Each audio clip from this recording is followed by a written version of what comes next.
So, when the government shuts down, does OSHA shut down too?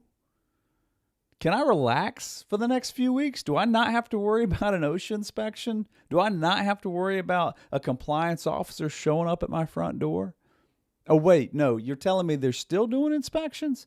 All right, listen, I want to clear up some confusion with 3 quick points.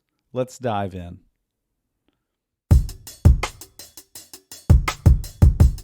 Well, hey, friend, this is David Sawyer. I'm a safety coach. I help busy safety managers like you prevent accidents and avoid OSHA. And in this episode, I want to talk about what happens to OSHA during a government shutdown.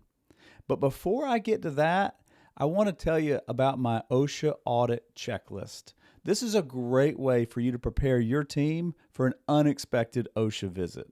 So we'll be explaining how OSHA conducts inspections during a shutdown, but one thing you always need to have is you need to have your team, your leadership team, your management team, they need to be prepared for what happens if OSHA shows up today, because they could.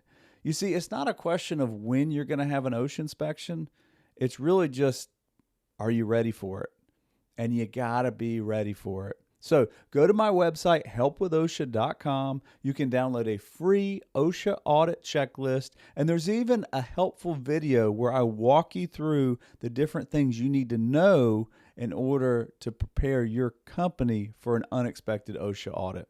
It is well worth your time. Now, let's talk about what happens to OSHA during a government shutdown. I got 3 quick points that I want to help clarify this issue. The first one is the non-essential functions of OSHA do stop. OSHA does not shut down, but they stop doing everything that's not critical. And so one thing you need to know is if you're using the consultative services side of OSHA, that does stop because it's not considered essential. It's considered helpful information.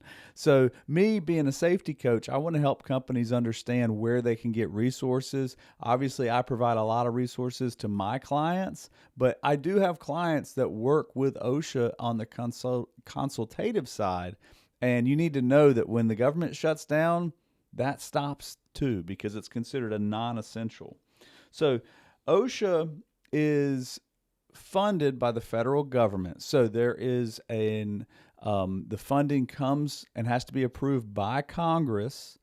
And for states that have their own state program, you might feel like you're exempt. Like, well, hey, I'm in North Carolina or I'm in California and I have my own state program. What you don't realize is oftentimes the state programs are also funded by the federal government. So even though you have a state program, it is being funded or at least partially funded by the federal.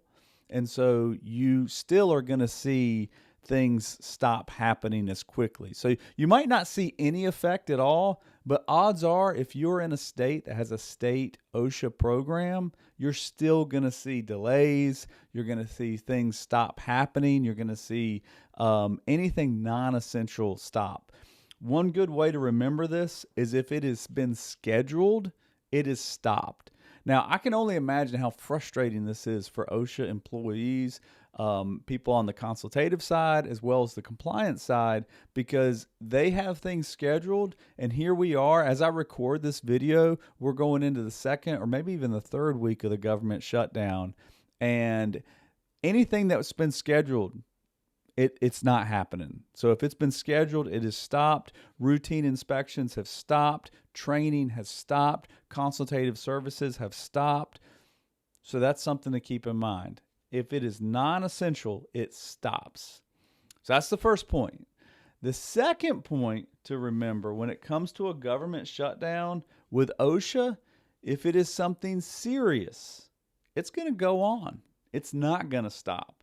So it's almost as if OSHA has been paused. Somebody just pushed the pause button and the non-essentials things, they stop happening. But if it is serious, if it is a fatality, if it is something that could cause a serious injury, they are going to keep inspecting.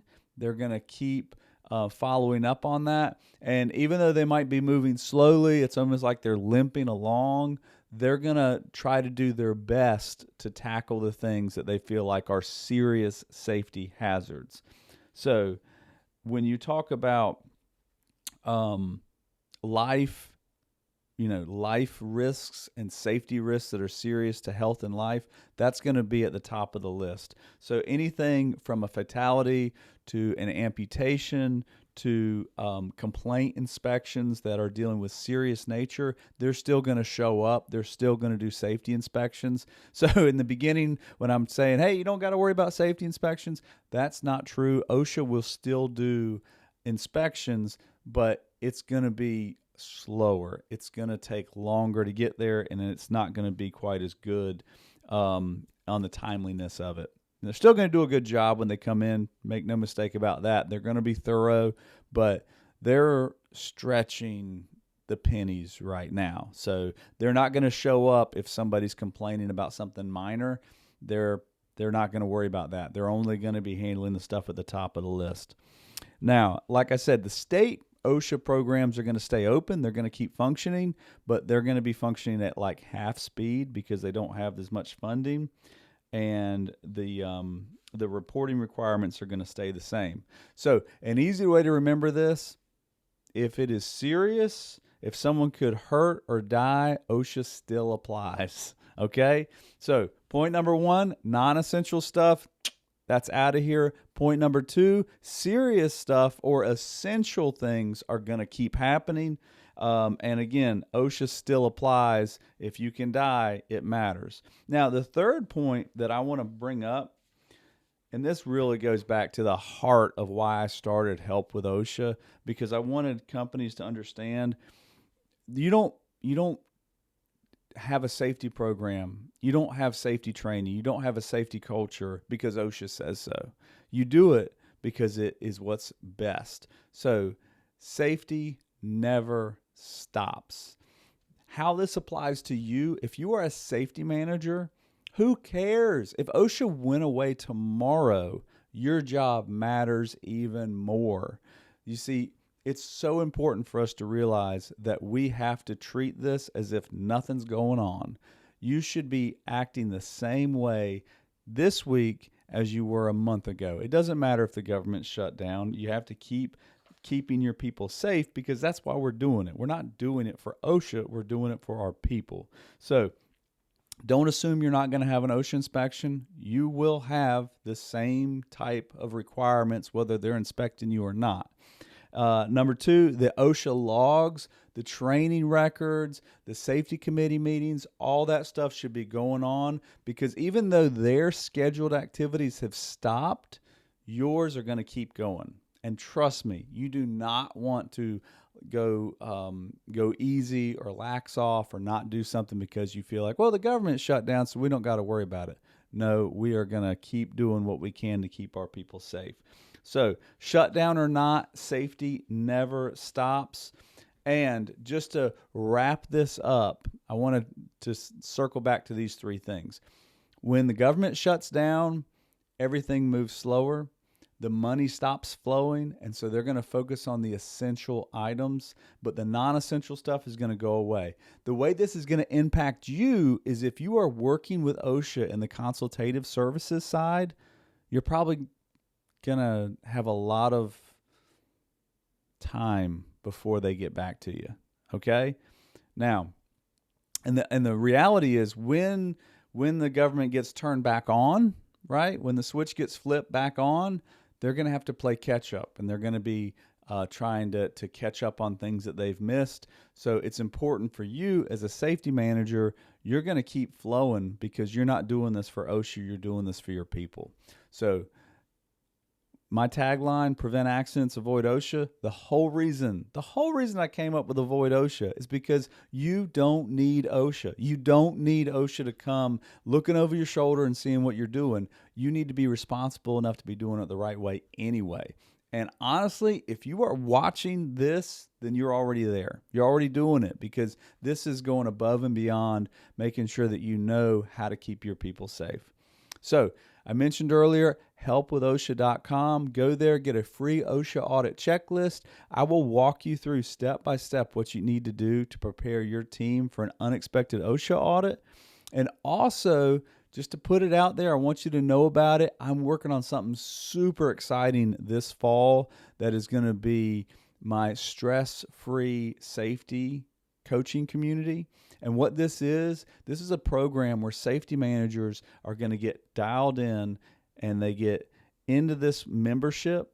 And in this membership, you're going to have access to training. You're going to have access to coaching by me so that you can move your company into a position to where you have 0 accidents in the coming year.